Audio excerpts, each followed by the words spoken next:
Good morning po and welcome to 5th Generation Hobby Shop. Welcome to another video testing.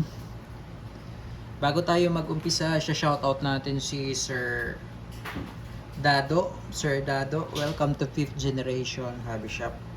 So ngayon po ang ating quick review ay ang ating bestseller na Umarex Walter CP99. So ito po yung model. Yan. Walter CP99 4.5mm or 177 pistol, CO2 power 7.5 joules, 8 rounder. And model Walter CP99. So may kasama na po siyang hard case. Yan. Umarex Germany. Kasama na po ito sa package yung hard case. Tapos ito yung 177 caliber 177 na pellets. So gamit natin is the Gamo Magnum 7.56 grains pointed pellets. Tapos ito naman po yung kanyang hangin CO2 powered 12G. Ito po yung cartridge.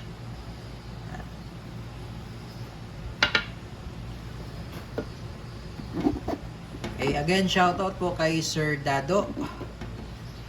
Ito na po siya. Ayan. Walter CP99. So, meron siyang kasamang dalawang magazine. So, ito yung kanyang magazine. Rotary mag. Ito po yung 8 rounder na rotary magazine. Tapos may kasama siyang backstrap. Extra backstrap. Ayan. Yung isang backstrap po, nakakabit na po siya sa unit. Yan.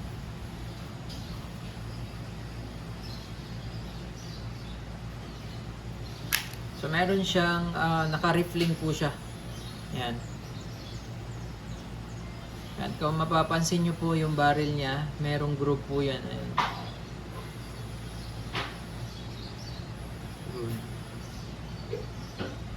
Yan. Meron siyang riffling. Yan.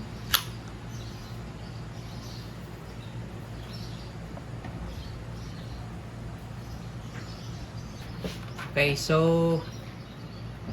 meron po siyang magazine para sa CO2.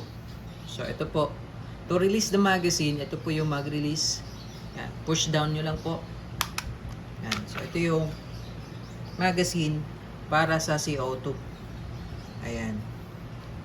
Ito yung valve, hipitan natin.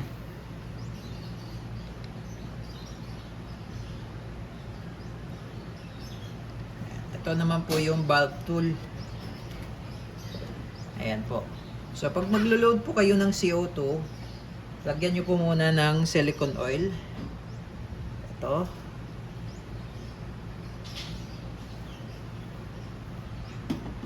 And then, ito pong pinaka mag base niyan, makikita nyo po, ayan, may arrow po siya, pa-open, tapos ito naman po, power. So pag maglo-load po kayo, ilagay nyo po muna sa open. Ayan, twist nyo lang po muna ng ganyan.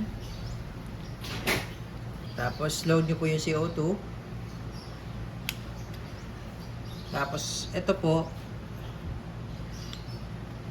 hihigpitan nyo po ito. Ayan, ito, umiikot po yan. Ayan. So hihigpitan nyo po, ang ikot po niyan ay clockwise. Tapos pigilan nyo po yung CO2 kasi pag pinihit nyo, umiikot din yung CO2. Pigilan nyo po yung CO2. Tapos iikot nyo po. Ayan. So kailangan po mahigpit. Kailangan hindi nyo na po yan maiikot. Yan. Pag hindi nyo na po maikot, ibig sabihin mahigpit na po yan. Yan, mahigpit na po. Then, ito po, ibabalik po natin. Yan, power naman po. Kung saan nakatutok yung arrow, so ibabalik po natin. Yan. Yan po yung power. So ngayon po, butas na po yan kasi sobrang higpit na po niyan dahil itutulak po nito. Itong kaninang hinigpitan natin. Itutulak, tapos mas hihigpit pa po siya kasi itutulak niya po yan. Yung CO2 hanggang sa mabutas yan dito. Ayan. So ito loaded na po ito. Sa magazine po ito, no? Sa CO2 po ito. So magkaiba po yung magazine para sa bala. Para sa bala naman po, ito yung magazine niya, rotary mag. 8 po ang laman nito. So sa paglo-load, ito po yung ating pellet na 177. pellet. Pointed po yan. 177 po, caliber 177. Magkaiba po ang caliber 22 sa caliber 177. Ito po ay caliber 177, .177. Ayan po. Sa mga nagtatanong po. So sa paglo-load po, ganito lang. Ayan. Ito po yung harapan niya, yung may makikita po kayong gear. Yan, hindi po tayo dito dapat mag-load sa kabila. Baliktad po yan. So ito po, pag ganyan lang po. Yan.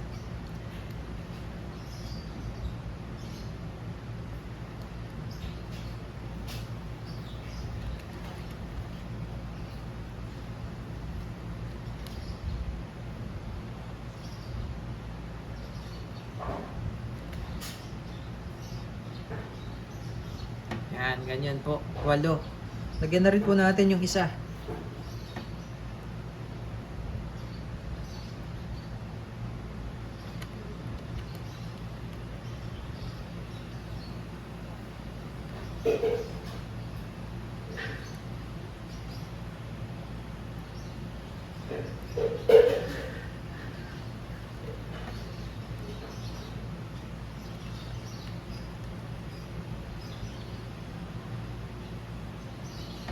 Ayan.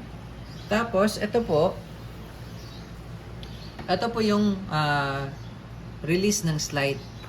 No, kanina po, ito po yung mag-release. Ito po, push down. Ito naman po, push down para po ma-release yung slide. No? Kasi dito po natin ilalagay yung pinaka-magazine, yung rotary mag. No, ayan.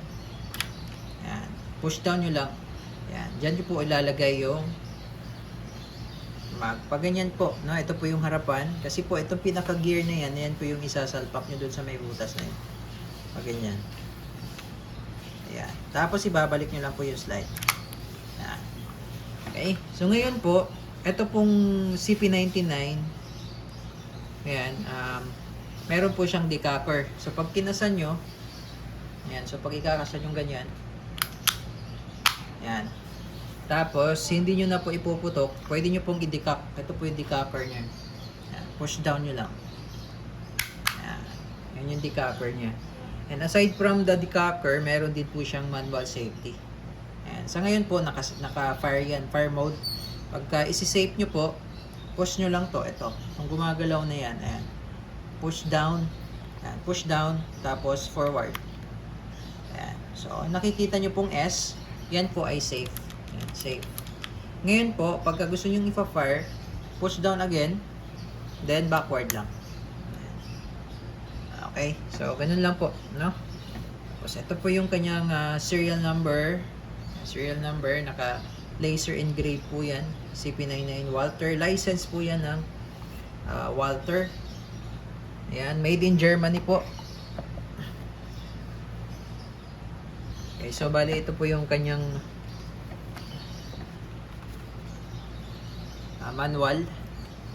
Ayan. CP99 made in Germany. Ito naman po yung maintenance manual. Ayan. Okay, so pwede nyo po rin lagyan ito ng flashlight. Ayan.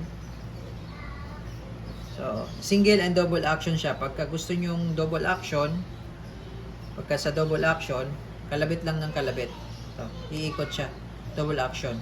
Pagka gusto nyo naman single action, ikakasa nyo po siya. Ikakasa. Single action. Ikakasa. Ayan. Yan yung single action. Kapag double action naman, direkta kalabit na po sa trigger yun. Okay? So, testingin po natin. Double action and single action po yung tetest natin.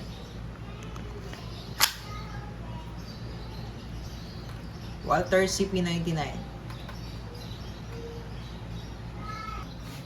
Okay, testing tayo. Walther CP99.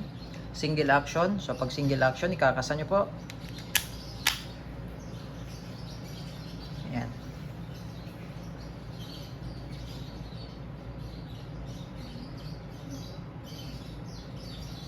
Firing. So, yun po yung single action. Pag sa double action naman, hindi nyo na po kailangang ikasa. direkta na po sa trigger kasi nga single and double action po siya. Parang revolver. Okay? So, double action.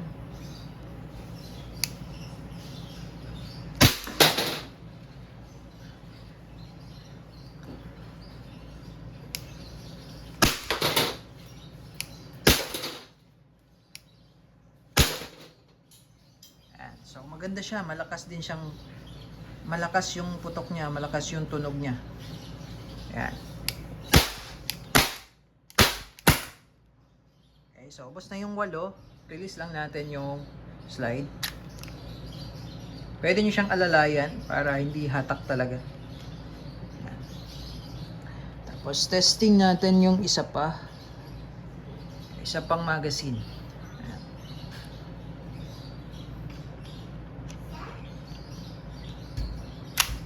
Okay, ayusin lang natin yung target. Okay, testing, ito yung pangalawang magazine. So, pwede rin siyang single action palagi, parang sa revolver. Pag sa single action, lagi mong ibababa yung hammer ng sa revolver. Pero dito, kasi nga slide siya, so ikakasa. Yan. So, single action. Pag gusto mo single action, kasi pag single action, medyo malambot yung trigger, pull niya. Single action. Firing. Yan. So, pag gusto mo lagi single action, lagi mo siya ikakasa. Yun yung single action. So, yung sa revolver, pag gusto mong single action, lagi mong ibababa yung hammer.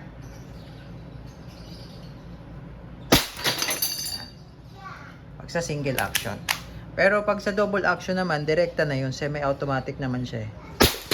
Ito, yung double action. Gusto yung double action. Dito kailangan kasa. Walther CP99. Napaka-solid.